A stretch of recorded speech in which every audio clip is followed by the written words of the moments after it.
नमस्कार। घड़ी में रात के 9 बज चुके हैं और वक्त हो गया है आपके पसंदीदा बुलेटिन प्राइम टाइम एट 9 का, जहां मिलती है आपको प्रदेश की हर ताज़ा खबर। आप देख रहे हैं बीबीसी राजस्थान और मैं हूं आपके साथ हेमंत पाठक राही। चलिए शुरुआत करते हैं आज की सबसे अहम खबरों के साथ। डालते हैं एक नज़र आज की सुर्खियों पर। उदयपुर में मादक पदार्थ तस्कर पति पत्नी गिरफ्तार, 24 किलो गांजा जब्त किया। युवक पत्नी व 2 बच्चों की हत्या कर फांसी के फंदे पर झूला। युवक उदयपुर में अपने परिवार के साथ रह रहा था किराए के मकान में। भीलवाड़ा में सिलिकोसिस पीड़ितों से मिले कलेक्टर, समस्याओं को सुनकर दिया त्वरित राहत का आश्वासन। उदयपुर संभाग के नए आईजी गौतम श्रीवास्तव ने संभाली कमान, कहा अपराध नियंत्रण की होगी प्राथमिकता। उदयपुर डेंटल कॉलेज छात्रा सुसाइड केस में दूसरे दिन भी प्रदर्शन जारी। परिजन बोले जब तक गिरफ्तारी नहीं शव नहीं उठाएंगे। सवाई माधोपुर में जर्जर स्कूल भवन से डरे ग्रामीणों और बच्चों ने जड़ा स्कूल पर ताला। छात्रों ने सड़क पर किया धरना प्रदर्शन। कोटा में फिर हुई ताबड़तोड़ फायरिंग, घर के बाहर खड़े युवक को मारी गोलियां, पुरानी रंजिश का मामला। झालावाड़ हादसे के बाद बड़ा डर, मावली में जर्जर स्कूल भवन में खौफजदा बच्चों ने गेट पर जड़ा ताला। उदयपुर में हरियालो राजस्थान महाअभियान का आयोजन, प्रभारी मंत्री हेमंत मीणा ने किया पौधारोपण। तो ये थी आज की बड़ी सुर्खियां। अब आगे बढ़ते हैं खबरों की पूरी रिपोर्ट की ओर विस्तार से। उदयपुर जिले की बेकरिया थाना पुलिस ने अवैध मादक पदार्थ तस्करी के खिलाफ बड़ी कार्रवाई करते हुए एक पति पत्नी को गिरफ्तार किया है। पुलिस ने उनके पास से 24 किलो 290 किलोग्राम सूखा गांजा बरामद किया है। थानाधिकारी उत्तम सिंह ने बताया कि अवैध मादक पदार्थों की रोकथाम के लिए चलाए जा रहे अभियान के तहत यह कार्रवाई की गई। थाना क्षेत्र में नाकाबंदी के दौरान एक कार आती हुई दिखी, जिसे पुलिस ने रुकने का इशारा किया। कार में एक युवक और एक युवती सवार थे। पुलिस ने जब कार की तलाशी ली तो उसमें एक कट्टा और एक थैला गांजा से भरा हुआ पाया गया। पूछताछ में युवक ने अपना नाम सुनील और युवती ने अपना नाम लक्ष्मी बताया, जो दोनों भीलवाड़ा के रहने वाले हैं। आरोपी सुनील ने पुलिस को चकमा देने और किसी को शक न हो इसलिए अपनी पत्नी लक्ष्मी को भी कार में साथ लिया था, ताकि लगे कि वे सामान्य यात्री हैं। पुलिस ने दोनों पति पत्नी को गिरफ्तार कर लिया है और उनके खिलाफ एनडीपीएस एक्ट के तहत मामला दर्ज कर आगे की कार्रवाई शुरू कर दी है। उदयपुर शहर के हिरणमगरी सेक्टर 5 में एक युवक ने आर्थिक रूप से परेशान होकर अपने पूरे परिवार की हत्या कर दी और उसके बाद खुद भी फांसी के फंदे पर झूल गया। युवक अपने परिवार के साथ उदयपुर के सेक्टर 5 में किराए के मकान में रह रहा था। पिछले कुछ समय से आर्थिक रूप से तंगी के चलते यह कदम उठाया। सूचना मिलने के बाद हिरणमगरी थाना पुलिस मौके पर पहुंची और पुलिस ने पति पत्नी सहित उनके दोनों बच्चों के शव को एमबी अस्पताल की मोर्चरी में रखवाया, जिसके बाद पुलिस ने चारों शवों का पोस्टमार्टम करवाकर शव परिजनों को सौंप दिया है। हिरणमगरी थानाधिकारी भरत योगी ने बताया कि अंबाफला हाल प्रभात नगर सेक्टर 5 निवासी दिलीप चितारा अपने पूरे परिवार के साथ किराए के मकान में रह रहा था। पुलिस को सूचना मिली कि दिलीप चितारा और उसकी पत्नी अलका, 6 वर्षीय बेटे खुश सहित 4 वर्षीय बेटे मनवीर की मौत हो गई है। दिलीप पत्नी और 2 बच्चों के साथ प्रभात नगर स्थित घर में ग्राउंड फ्लोर पर किराए पर रहता था। पूरे दिन दिलीप के घर के अंदर से मकान मालिक को आवाज़ नहीं सुनाई दी तो मकान मालिक रवि सचदेव ने दरवाज़ा खटखटाया। अंदर से कोई आवाज़ नहीं आई तो मकान मालिक को शंका हुई। इस पर उन्होंने पुलिस को सूचना दी, जिसके बाद पुलिस मौके पर पहुंची। पुलिस के अनुसार मकान मालिक से मिली सूचना के बाद जब मौके पर पहुंचे तो मकान के अंदर दिलीप चितारा ने फांसी लगाई हुई थी। वहीं उसकी पत्नी का गला घोटा हुआ था और दोनों बच्चों को जहरीली दवा पिलाई हुई थी। दिलीप का शव फंदे से लटका हुआ था। वहीं पत्नी और बच्चों के शव कमरे में थे। पुलिस ने चारों शवों को मोर्चरी शिफ्ट करवाया और परिजनों को सूचना दी। पुलिस ने बताया कि दिलीप की हिरणमगरी में ही आचार और जनरल स्टोर की दुकान थी। यह दुकान भी किराए की थी। मौके से सुसाइड नोट मिला है, जिसमें दिलीप ने आर्थिक हालात बेहद खराब होने की बात कही है। दिलीप ने कहा कि कोरोना के बाद से आर्थिक स्थिति बहुत खराब होती चली गई, इसलिए वह यह कदम उठा रहा है। पुलिस अब पूरे मामले की जांच में जुटी है। भीलवाड़ा जिले में सिलिकोसिस से जूझ रहे मरीजों और उनके परिजनों को सहायता के लिए अभी भी दर दर भटकना पड़ रहा है। बावजूद इसके कि राज्य सरकार सिलिकोसिस पीड़ित हित अधिकार के लिए सहायता योजना चला रही है। इस योजना के तहत मरीजों को आर्थिक सहायता और उपचार का प्रावधान है, लेकिन जमीनी स्तर पर इसका लाभ सभी तक नहीं पहुंच पा रहा है। सिलिकोसिस से मृत श्रमिकों के परिजन अपनी समस्याओं को लेकर जिला कलेक्ट्रेट पहुंचे। उन्हें कुछ देर इंतजार करना पड़ा, लेकिन जैसे ही जिला कलेक्टर जसमीत संधू परिसर में पहुंचे और उन्होंने कुछ महिला मजदूरों को बैठे देखा तो वे अपनी गाड़ी से उतरकर स्वयं उनसे मिलने पहुंच गए। कलेक्टर ने सभी महिलाओं और अन्य पीड़ितों से मिलकर उनकी समस्याओं को ध्यान से सुना और जल्द राहत देने का आश्वासन दिया।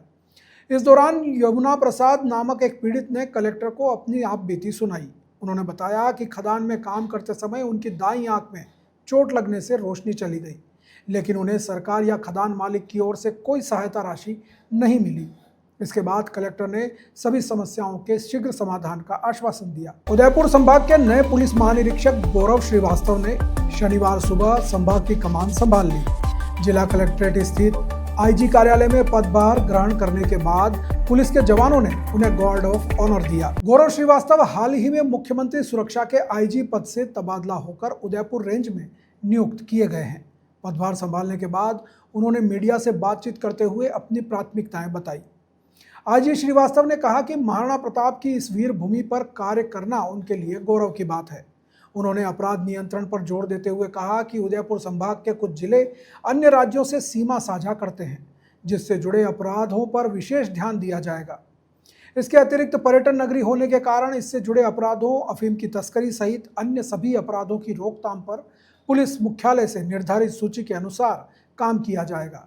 उनका लक्ष्य होगा कि संभाग में कानून व्यवस्था मजबूत हो और आम जन सुरक्षित महसूस करें। क्षेत्र है, आप बिल्कुल ठीक बता रहे हैं, और उनकी सामाजिक कुछ प्रथाएं हैं जो वर्तमान में जो कानून है, अगर उनकी परिभाषा में देखें तो वो गैर कानूनी है, परंतु परंपरागत से वो उनको फॉलो करते आए हैं। मेरा मानना है केवल कानून के माध्यम से या केवल एनफोर्समेंट के माध्यम से उनका समाधान नहीं हो सकता। इसका पूर्ण और स्थायी समाधान तभी संभव है जब उनका भी समग्र रूप से विकास हो, जिसमें शिक्षा, उनका सोशल अपलिफ्टमेंट, सभी चीज़ें शामिल हैं। उस समग्र विकास में जो पुलिस की भूमिका है, मैं आप लोगों को आश्वस्त करना चाहूँगा कि उसमें हम बढ़ चढ़ कर के अपना योगदान देंगे और उन सभी योजनाओं को समर्थित करेंगे जो उनके इस विकास के लिए सरकार द्वारा लागू की गई। उदयपुर के पैसिफिक डेंटल कॉलेज में जम्मू कश्मीर की रहने वाली बीडीएस फाइनल ईयर की छात्रा श्वेता सिंह के सुसाइड मामले को लेकर दूसरे दिन भी छात्रों का प्रदर्शन जारी रहा। छात्रों ने महाराणा भूपाल हॉस्पिटल की मोर्चरी के बाहर इकट्ठा होकर विरोध प्रदर्शन किया। इस दौरान छात्रा श्वेता के परिजन भी मोर्चरी पहुंचे और उन्होंने आरोपियों की तत्काल गिरफ्तारी की मांग की। परिजनों ने बताया कि श्वेता के सुसाइड नोट में कॉलेज के 2 स्टाफ सदस्यों के नाम लिखे हुए हैं, जिन पर उन्हें गंभीर रूप से टॉर्चर करने का आरोप लगाया गया है। परिजनों ने स्पष्ट कहा कि जब तक उन दोनों आरोपियों की गिरफ्तारी नहीं हो जाती, वे श्वेता का शव नहीं उठाएंगे। आपको बता दें कि डेंटल कॉलेज में फाइनल ईयर की छात्रा श्वेता सिंह ने गुरुवार रात हॉस्टल के अपने कमरे में फंदे से लटककर आत्महत्या कर ली थी। पुलिस को उसके कमरे से एक सुसाइड नोट भी मिला था, जिसमें उसने कॉलेज स्टाफ पर मानसिक प्रताड़ना का आरोप लगाया था। हमारा एक ही कहना है कि जो सुसाइड नोट इससे मिला है, उसने गंभीर आरोप लगाए हैं कॉलेज पर, और कॉलेज के कुछ पर्टिकुलर 2 जो स्टाफ मेंबर्स हैं, भागवत और नैनी, उन पे खासकर उसने इल्ज़ाम लगाए हुए हैं कि इन्होंने मेंटली हरास करके रखा हुआ है, जिसकी वजह से वो बहुत तंग आ चुकी थी और उसको ऐसा कदम उठाना पड़ा। हमने कंप्लेंट लिखवा दी है पूरी डिटेल में। हमारा एक ही मुद्दा है अभी कि उनको जल्द से जल्द यहाँ पे अरेस्ट किया जाए। हमें पूरे डॉक्यूमेंट्स एफआईआर की कॉपी हमें मिले, उनकी अरेस्ट हो, उसके बाद ही हम यहाँ से डेड बॉडी लेके जाएंगे। तब तक हम यहाँ से कहीं हिलने वाले नहीं हैं। दूसरा कि ऐसी कार्रवाई हो कि जो दोबारा सबक मिले कि जितने भी हमारे ये बच्चे यहाँ पे हैं, डिफरेंट कॉलेजेस, डिफरेंट स्टेट से, डिफरेंट जगहों से आए हुए हैं, डिफरेंट ख़ानदानों से हैं, डिफरेंट फैमिलीज से हैं। कोई अमीर भी होगा, कोई गरीब भी होगा बेचारा। तो बच्चों को ये जो मेंटल टॉर्चर है, हमारे यहाँ इंडिया में बहुत सारी चीज़ें बोली जा रही हैं कि मेंटल टॉर्चर के लिए हम ये कर रहे हैं, वो कर रहे हैं, लेकिन प्राइवेट कॉलेजेस के ऊपर कोई भी शिकंजा नहीं कस रहा है। आप आए दिन देख रहे हो कितने सारे जम्मू कश्मीर के बच्चों के साथ ऐसा हो रहा है। हम कभी सुनते हैं पंजाब में ऐसा हुआ, कभी दिल्ली में ऐसा हुआ, कभी हरियाणा में ऐसा हुआ। हर बार हम ये जो केसें हैं ये सुनते रहते हैं, असल में कानूनी कार्रवाई कोई नहीं होती। 5 दिन FIR लगेगी, सारा कुछ होगा, उसके बाद फिर से वो जस्टिस कहीं नहीं मिलता है। सेम केस हमारे साथ एक पहले 2 साल पहले हुआ है इंजीनियरिंग कॉलेज चंडीगढ़ में। हमारा एक मेरा कज़न, उसकी भी सेम हालात में डेथ हुई थी। आज तक हमें उसका इंसाफ नहीं मिला। सर, बात सुनने में आई कि आपकी और राहुल जी जो है स्पेसिफिक कॉलेज, उनके बीच में आपकी कुछ बातचीत भी, उसको लेकर के क्या निर्णय निकले, क्या सामने? कॉलेज के साथ मेरी बात नहीं हुई है, तो आपकी हुई थी। कॉलेज वाले तो बोल रहे हैं कि हमने उनको जी वो निकाल दिया है, लेकिन निकाला क्या है, हमारे पास कोई ऐसा प्रूफ तो है नहीं कि उनको निकाला गया है। हालांकि अभी भी वो हमारे कुछ बंधु के साथ कांटेक्ट में हैं। वो कैसे कांटेक्ट में हैं? उनको अरेस्ट होना चाहिए कि वो खुलेआम घूमने चाहिए। उसके बाद कानूनी कार्रवाई हो, एक ट्रांसपेरेंट इंक्वायरी हो। इंक्वायरी में अगर वाकई वो दोषी निकलते हैं तो उनको सख्त से सख्त सज़ा मिलनी चाहिए। हाँ, अगर वो दोषी नहीं है, फेयर तरीके से इंक्वायरी होती है, दोषी नहीं है तो हमें कोई उनके साथ वो नहीं है। लेकिन अगर वाकई फेयर इंक्वायरी होती है और उसमें वो मुलव्वस हैं, उनकी वजह से हमारी बेटी ने अगर जान दी है, तो उसको सख्त से सख्त सज़ा मिलनी चाहिए, ताकि दोबारा कोई ऐसा टॉर्चर करने से पहले 1000 बार सोचे। एक मिसाल बननी चाहिए इंडिया के अंदर, लेकिन ऐसा होता नहीं है। आरोप है कि जो फीस और दूसरी जो एग्जाम को लेकर जो मानदेय होता है उसको लेकर भी परेशान किया जाता है। इसको लेकर आप क्या? असल में वही होता है कि फीस को लेके ही सारा मसला होता है। पैसे पे जो है वो इनको क्या किया जाता है, तंग किया जाता है। हालांकि गवर्नमेंट सिलेक्शन होती है। गवर्नमेंट सिलेक्शन का मतलब है कि फी पे करेगी गवर्नमेंट। गवर्नमेंट की वजह से कभी कभी स्कॉलरशिप में डिले हो जाता है। जब डिले हो गया तो कॉलेज क्या करता है? कॉलेज करता है बच्चों को टॉर्चर। पैसे दे दो, फीस आई। वो बच्चों के पेरेंट्स से भी फीस ऐंठते हैं, वहाँ से स्कॉलरशिप भी आती है, उसको भी ऐंठते हैं। तो जब तक पैसा मिला तब तक कोई शॉर्टेज नहीं। और ऐसा भी आरोप है कि कुछ बच्चे तो कभी आए नहीं स्कूल, उन्होंने पैसा फेंका, उनके कॉलेज तो वो पास हो गए। वो कैसे पास हुए? फिर इस पर इंक्वायरी हो ना, कि जो बच्चा कभी कॉलेज आया ही नहीं उसकी शॉर्टेज नहीं निकल रही है, लेकिन जो बच्चे रेगुलर आ रहे हैं, पैसे टाइम पे नहीं मिल रहे हैं, हालांकि पैसे भी दिए गए थे, तो उनकी शॉर्टेज निकाल के एक नया बैच बनाया जा रहा है। बस 5 साल 6 साल से यही सिस्टम चलते आ रहा है। एजुकेशन के नाम पे कहीं ना कहीं इन लोगों ने कहीं धंधा तो नहीं बना दिया? धंधा ये सर, ये प्राइवेट कॉलेजेस ने टोटली ये it is a business hub. ये बिजनेस हब बन चुका है। इनको बच्चों के एजुकेशन से कोई लेना देना नहीं है, इनको लेना देना है पैसे से। पैसा मिलेगा तो एजुकेशन चलेगी, पैसा नहीं मिला तो एजुकेशन नहीं चलेगी। मुझे बताओ वो टीचर कैसा है जिस टीचर को ये पता नहीं मेरा स्टूडेंट किसी स्ट्रेस में है। स्टूडेंट गुरु हम उसको बोलते हैं ना। हम इतने दूर से बच्चों को यहाँ भेजते हैं, किसके सहारे? इन शिक्षकों के भरोसे, टीचरों के भरोसे कि हमारे बच्चे कहीं गुरु के पास से कुछ सीख के आएंगे। हमारे बच्चे, जब टीचर को ये पता नहीं है, टीचर उनकी समस्याओं को देखने की जगह पे वो उनकी समस्या बढ़ाना शुरू करे, टॉर्चर करे, तो उसमें क्या बोलेंगे? झालावाड़ जिले के पिपलोद गांव में स्कूल भवन गिरने के दुखद हादसे के बाद अब प्रदेश के अन्य इलाकों में भी जर्जर स्कूल भवनों को लेकर ग्रामीणों और स्कूली बच्चों में जबरदस्त आक्रोश देखने को मिल रहा है। इसी कड़ी में आज सवाई माधोपुर जिले के रामनगर स्थित राजकीय उच्च प्राथमिक विद्यालय पर ग्रामीणों और स्कूली बालक बालिकाओं ने ताला जड़ दिया। जर्जर स्कूल भवन के पुनर्निर्माण की मांग को लेकर ग्रामीण स्कूली बच्चों के साथ रास्ता जाम कर स्कूल के सामने सड़क पर ही धरने पर बैठ गए।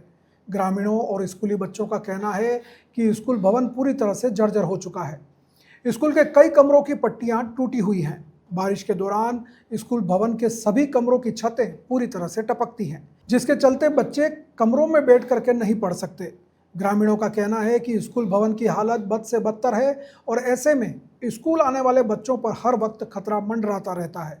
उन्होंने बताया कि कई बार अधिकारियों को शिकायत करने के बाद भी अब तक स्कूल भवन की किसी ने सुध नहीं ली।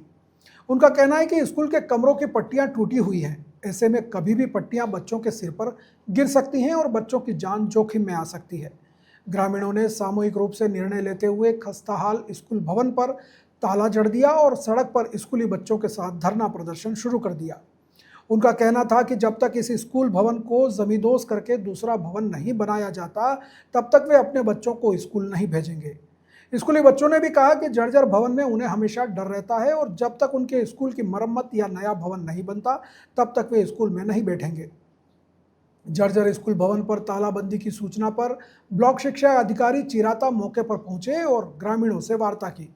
ग्रामीणों की स्कूल भवन के पुनर्निर्माण की मांग को लेकर ब्लॉक शिक्षा अधिकारी ने कहा कि वे इस बारे में उच्च अधिकारियों को अवगत कराएंगे और जब तक कोई ठोस कदम नहीं उठाया जाता, तब तक स्कूल के बच्चों को गांव के मंदिर या अन्य किसी सुरक्षित भवन में बैठाकर पढ़ाया जाएगा। ब्लॉक शिक्षा अधिकारी ने भी माना कि स्कूल भवन पूरी तरह से जर्जर हालत में है। उनकी समझाइश और आश्वासन के बाद ग्रामीणों ने अपना धरना समाप्त कर सड़क से जाम हटाया, तब जाकर मामला शांत हुआ। आपने स्कूल में बैठना क्यों बंद कर दिया? ताला क्यों लगाया स्कूल पे? क्योंकि स्कूल की पट्टियाँ टूट रही है और स्कूल में पानी भी टपकता है और पट्टियाँ 2 कमरों की टूट रही है और ग्राउंड की भी टूट रही है, इसलिए बच्चा बच्ची नहीं बैठते हैं और हम भी नहीं बैठते हैं। स्कूल डसने वाली है और इनकी पट्टियाँ भी टूटने वाली है, इसलिए हम नहीं बैठने, डर रहता है अंदर। टूटने वाली है? टूटी हुई है? टूटी हुई है। अच्छा, तो आप इसलिए नहीं बैठना चाहते? और कोई समस्या है स्कूल में? नहीं, पानी भी टपकता है। अच्छा, पानी गिरता है, पट्टियाँ टूटी हुई है ना, तो इस वजह से आपने स्कूल में बैठना बंद कर दिया? स्कूल में बैठना बंद कर दिया आप लोगों ने? हाँ, बैठने की जगह नहीं है, इसलिए हम नहीं बैठते। अच्छा, आप इसी गांव के हैं? ये स्कूल पर ताला क्यों लगाया, जाम क्यों लगाया गांव वालों ने? सर, ये गांव की स्कूल जो है पूरी डैमेज पड़ी है। कलेक्टर साहब को ज्ञापन दे दिया हमने, कोई सुनवाई नहीं हो रही स्कूल में। और अभी कल परसों की बात है, जलावाड़ स्कूल में कई बच्चों की मौत हो गई बिल्डिंग गिरने से, इस वजह से जाम लगाया गया है हमारे गाँव में। तो जल्दी से इसकी कार्रवाई के लिए शिक्षा विभाग के अधिकारियों के पास ये वीडियो पहुँचे और जल्दी से जल्दी इसका विकास का कार्य स्टार्ट किया जाए। भाई मैंने इसलिए कर दिया कि हमारा बच्चा बच्ची स्कूल में आवा, पानी भरे हो स्कूल में, पूरा काकरा कर रहा है, हमारा बच्चा बच्ची मर जाओगा तो यहाँ की जिम्मेदारी कौन है? पट्टियाँ भी टूटी हुई है स्कूल के? टूट रही है, कमरान की 2 पट्टियाँ टूट रही है, पूरा बरंडा की पट्टी टूट रही है। मैंने 12 महीना करीब 2 साल होगी कहता, पर कोई सुनाई न कर रहे हो। तो कलेक्टर साहब को भी आपने ज्ञापन दिया गाँव वालों ने? कलेक्टर साहब को भी दे दिया। अच्छा, कोई कार्रवाई नहीं हुई? कोई कार्रवाई न कर रहा। चलो ठीक। अब जी के पास मैंने। हाँ, तो बताइए क्या समाधान के लिए आप आए हैं? हम ये चाहते हैं कि अभी फिलहाल बच्चों को जो सुरक्षा की दृष्टि से जो मंदिर वगैरह में जगह है वहाँ बिठाएंगे जी, और सरकार को जो प्रस्ताव भिजवाएंगे। इनकी जो मांग है नई बिल्डिंग बनाने की, पूरी नई बिल्डिंग बनवाना चाहते हैं ये पूरे गाँव वाले सर्वसम्मति से इस बात को कह रहे हैं कि इस बिल्डिंग में हमारे बच्चों को बिठाना नहीं है, न पढ़ाना है। अब हम तो यही करेंगे कि आगे जो हमारे उच्च अधिकारी है उनको ये लिखित में सूचना दे देंगे कि आप जो इन बिल्डिंग को जमींदोज करें। क्षतिग्रस्त हो चुकी है, जीर्ण शीर्ण है। लोग यही चाहते हैं कि सुरक्षा की दृष्टि से ये ठीक नहीं है, तो इसकी जो जाँच करवाई जाए और नई बिल्डिंग सैंक्शन की जाए। धन्यवाद। शिक्षा नगरी कोटा में अपराधी एक बार फिर बेलगाम होते दिखाई दे रहे हैं। शुक्रवार देर रात कोटा शहर के दादाबाड़ी थाना क्षेत्र के वक्फ नगर इलाके में एक सनसनीखेज वारदात हुई, जहां 4 से 5 बदमाशों ने एक युवक पर ताबड़तोड़ फायरिंग कर दी। इस हमले में युवक को 2 गोलियां लगी हैं, जिसके बाद उसे एक निजी अस्पताल में भर्ती कराया गया है। घायल युवक इरशाद ने बताया कि वह उस समय घर के नीचे उतरकर बाहर खड़ा ही था, तभी अल्फेज, शाहरुख, सलमान और भाया नामक बदमाश 2 गाड़ियों पर आए और उन्होंने उस पर ताबड़तोड़ 7 फायर कर दिए। इरशाद के अनुसार इन 7 में से 2 गोलियां उसे लगी और बाकी की गोलियां मकान के दीवार पर कांच को लगी। इरशाद ने आरोप लगाया कि इन बदमाशों से उसकी पुरानी दुश्मनी है। उसने बताया कि ये लोग पहले भी उस पर चाकू से हमला कर चुके हैं और 8 दिन पहले उसके छोटे भाई के साथ भी मारपीट की थी। इरशाद का कहना है कि इन्होंने कई बार थाने में शिकायत दी, लेकिन इन लोगों के खिलाफ कोई कार्रवाई नहीं की गई। उसने यह भी बताया कि ये बदमाश शरेआम सट्टा चलाते हैं और गुंडागर्दी करते हैं। घटना के समय ये 2 बाइक पर सवार आए थे और चलती गाड़ी से ही फायर करते हुए निकल गए। इस घटना के बाद बदमाश अल्फेज का एक वीडियो सोशल मीडिया पर वायरल हो रहा है, जिसमें वह पिस्टल लहराता हुआ हवा में फायर करता नजर आ रहा है। पुलिस का कहना है कि देर रात फायरिंग की सूचना मिली थी, जिसके बाद मौके पर पुलिस पहुंची। पुलिस ने पुष्टि की कि पुरानी रंजिश के चलते कुछ बदमाशों ने इरशाद पर फायरिंग की। इरशाद को अस्पताल में भर्ती करवा दिया गया है। बदमाशों की तलाश के लिए टीम गठित कर दी गई है और अलग अलग इलाकों में दबिश दी जा रही है। पुलिस का दावा है कि जल्द ही सभी बदमाश उनकी गिरफ्त में होंगे। दूसरी ओर खुलेआम फायरिंग की इस घटना के बाद पूरे इलाके में दहशत का माहौल है। झालावाड़ के पिपलोद गांव में स्कूल की छत गिरने से 7 बच्चों की मौत की दुखद घटना के बाद अब पूरे राजस्थान में छात्रों और अभिभावकों में डर का माहौल है। सरकारी स्कूलों के खस्ताहाल भवनों के कारण कई बच्चे आज स्कूल नहीं पहुंचे। इसी कड़ी में उदयपुर जिले की मावली तहसील के भीमल गांव में एक चौंकाने वाला मामला सामने आया है, जहां छात्रों ने खुद ही स्कूल गेट पर ताला जड़ दिया और स्कूल के बाहर ही बैग लेकर बैठ गए। मावली कस्बे के समीप इस भीमल गांव के चारणान सरकारी स्कूल का है, जिसकी हालत बेहद जर्जर है। झालावाड़ में हुए हादसे के बाद यहां स्कूली बच्चे और उनके अभिभावक गंभीर रूप से चिंतित हैं। आज 85 बच्चे स्कूल के मुख्य द्वार पर ताला लगाकर स्कूल के बाहर ही बैठ गए। उन्होंने जर्जर भवन में जाने से साफ इनकार कर दिया। ग्रामीणों और अभिभावकों का कहना है कि पिछले 3 सालों से समस्त जनप्रतिनिधियों को स्कूल की इस जर्जर अवस्था के बारे में बता दिया गया था, लेकिन किसी ने भी इसे गंभीरता से नहीं लिया। उनका आरोप है कि स्कूल में लगातार प्लास्टर गिर रहा है और कभी भी कोई बड़ा हादसा होने की संभावना है। इसी भय के चलते बच्चों ने आज स्कूल में जाने के बजाय मुख्य द्वार पर ताला लगा दिया। जानकारी मिलने पर तहसीलदार भी मौके पर पहुंचे और ग्रामीणों व बच्चों को समझाने का प्रयास किया जा रहा है। झालावाड़ जिले के पिपलोदी स्थित सरकारी स्कूल में 7 बच्चों की दुखद मौत के बाद पूर्व मुख्यमंत्री वसुंधरा राजे ने आज पिपलोदी और चांदपुरा भिलान गांव पहुंचकर पीड़ित परिवारों से मुलाकात की और उन्हें ढांढस बंधाया। इस दौरान पूर्व मुख्यमंत्री वसुंधरा राजे बाल मृतकों के परिजनों से मिलकर भावुक हो गई और भरी आंखों से बोली, मैं आप लोगों का दर्द महसूस कर सकती हूँ, क्योंकि मैं भी एक माँ हूँ। मैं समझ सकती हूँ कि एक माँ अपनी संतान को कैसे पाल पोस कर बड़ा करती है। उन्होंने कहा कि यह एक ऐसा दर्द है जिसकी कोई सीमा नहीं है। माता पिता अपने बच्चों के भविष्य के सपने देखते हैं कि मेरा बच्चा बड़ा होकर ये बनेगा वो बनेगा। यह हादसा उन सपनों का अंत है जो माता पिता और उन बच्चों ने देखे थे। झालावाड़ जिले के पिपलोदी और चांदपुरा भिलान में उन्होंने भरे मन से कहा कि यह ऐसी घटना है जिसने मुझे अंदर तक हिला दिया। भाई बहन कान्हा और मीना की असामयिक मौत से आहत परिवार की चीखें सुनकर राजे अपने आंसू नहीं रोक पाई।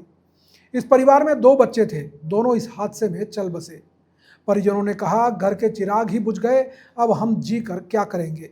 यह सुनकर पूर्व सीएम ने कहा कि दुख की इस घड़ी में हम सभी पीड़ित परिवारों के साथ खड़े हैं। उनके साथ सांसद दुष्यंत सिंह, विधायक गोविंद रानीपुरिया, कलेक्टर अजय सिंह राठौड़, एसपी अमित कुमार, जिला अध्यक्ष हर्षवर्धन शर्मा व आरपीएससी के पूर्व चेयरमैन श्याम सुंदर शर्मा मौजूद थे। पूर्व सीएम ने जिले के प्रभारी रवि जैन को निर्देश भी दिए कि मृतक के परिजनों को किसी भी सरकारी योजना में पक्के आवास बनवाएं। इसके बाद वे मनोहर थाना पहुंचे, जहां राजकीय सामुदायिक चिकित्सालय में अपना इलाज करवा रहे घायलों से मिली। उन्होंने चिकित्सकों को उनके इलाज में जरा भी कोताही नहीं बरतने के निर्देश दिए। मुख्यमंत्री वृक्षारोपण महाअभियान हरियालो राजस्थान के तहत आज उदयपुर में वन पर्यावरण महोत्सव का कार्यक्रम आयोजित किया गया। दूधतलाई स्थित माणिक्यलाल वर्मा उद्यान में हुए इस कार्यक्रम में उदयपुर के प्रभारी मंत्री हेमंत मीणा मुख्य अतिथि के रूप में मौजूद रहे। प्रभारी मंत्री हेमंत मीणा सहित कई अन्य अतिथियों ने उद्यान में पौधारोपण कर पर्यावरण संरक्षण का संदेश दिया। इस अवसर पर सांसद डॉक्टर मन्नालाल रावत, उदयपुर ग्रामीण विधायक फूल सिंह, संभागीय आयुक्त प्रज्ञा केवल रमानी, जिला कलेक्टर नमित मेहता, नगर निगम आयुक्त अभिषेक खन्ना सहित अन्य अधिकारी और जनप्रतिनिधि मौजूद थे। सभी ने मिलकर हरित राजस्थान के संकल्प को दोहराया। प्रधानमंत्री माननीय नरेंद्र मोदी जी के नेतृत्व में एक पेड़ माँ के नाम के माध्यम से, साथ में ही प्रदेश के मुख्यमंत्री माननीय भजन लाल जी के नेतृत्व में हरियाणा और राजस्थान के अभियान के माध्यम से पूरे प्रदेश में वृक्षारोपण का काम किया जा रहा है। प्रकृति के श्रृंगार के लिए वृक्ष की बहुत आवश्यकता है और यही सोच, और आने वाले समय में जो गर्मी के समय जो तापमान बढ़ता है उसका स्थायी अगर कोई समाधान है तो प्रकृति का श्रृंगार करके पेड़ पौधे लगा के आने वाले समय में आने वाली पीढ़ी को अपन एक अच्छा और शुद्ध वातावरण दे सकें। इस उद्देश्य की पूर्ति के लिए प्रदेश के मुख्यमंत्री माननीय भजन लाल जी के नेतृत्व में हरियाणा और राजस्थान का अभियान चलाया।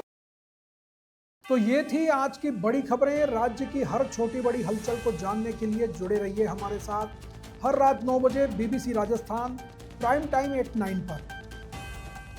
अगर आप भी अपने क्षेत्र, संस्था, समाज या संगठन की खबरें हमारे साथ साझा करना चाहते हैं तो हमसे संपर्क करें 9414102499 पर। और राजस्थान की हर ताज़ा जानकारी के लिए फॉलो करें और सब्सक्राइब करें हमारे इंस्टाग्राम और YouTube चैनल BBC राजस्थान को। नमस्कार।